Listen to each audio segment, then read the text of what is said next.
Now a Coin 6 exclusive. A Clark County man suspected of killing 7 women is trying to convince the parole board to set him free. In an unlikely twist, it comes at the same time the suspected serial killer is awaiting trial for the murder of a teenager who died in 1974. Our Coin 6 investigator Dan Tilkin has been reporting these exclusive developments on the Warren Forrest case for 2 decades now. He joins us now. What Forrest told the parole board in a story you'll see only on 6, Dan? I call Warren Forrest the forgotten serial killer. It's been 50 years since detectives say he began killing women. He's only been brought to justice for 1 murder. And it's a strange situation now where he's finally supposed to stand trial for a 2nd murder, while at the same time trying to convince the parole board he's no longer a danger. You were married at the time, correct, and had 2 young daughters?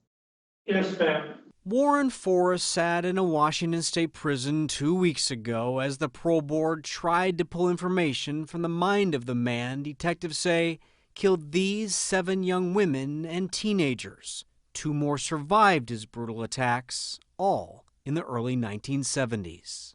All I had in mind was a distraction, and the distractions was, deviant fantasies, and the deviant fantasies distracted me from my everyday life, but then it led me to my crimes.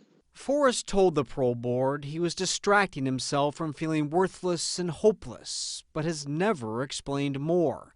Forrest was convicted of abducting and killing Krista Blake and burying her body near Battleground on Tukes Mountain. He's been locked up since 1974.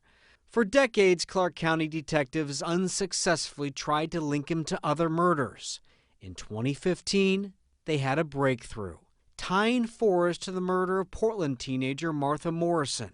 A blood stain on this dart gun was proven to be Martha's blood through DNA. It is the same gun Forrest admitted using when he brutally raped another woman at Lacamas Lake. Warren, do you have anything to say to the families? Right before the pandemic, Forrest was brought back to Clark County to stand trial, but then was sent back to prison as the court system ground to a halt. 2 of Forrest's suspected victims have never been found: 14-year-old Diane Gilchrist and 16-year-old Jamie Grissom. Jamie's school ID was found near Martha Morrison's body and the body of Carol Valenzuela. Jamie's sister urged the parole board to never let Forrest go free. No, there's not a day that goes by that I don't think of her, even all these years later. It's been a half century, but I think about her every day. Man, you've really hung in there for your sister, trying to get to the bottom of this, and I really admire what you've done. Thank you. Yeah, she was special, and I know she would have done that much for me, too.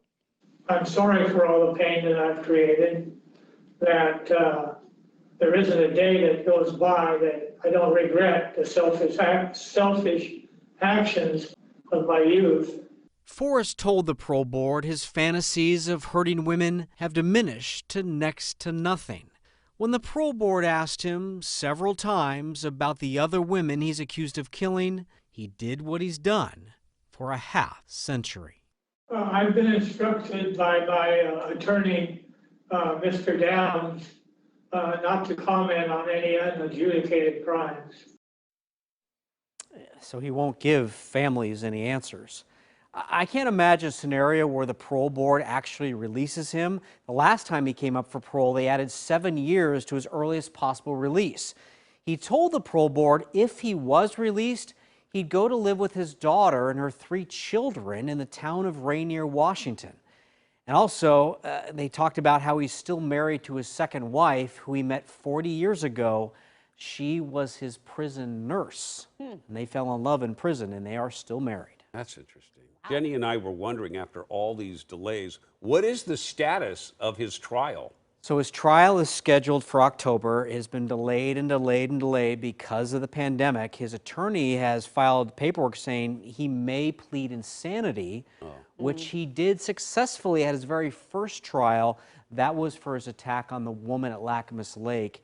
It was absolutely brutal, but she survived, and he pled insanity, went to the state hospital for 5 years. Wow, very interesting. All right, Dan, thanks for that update. Yeah.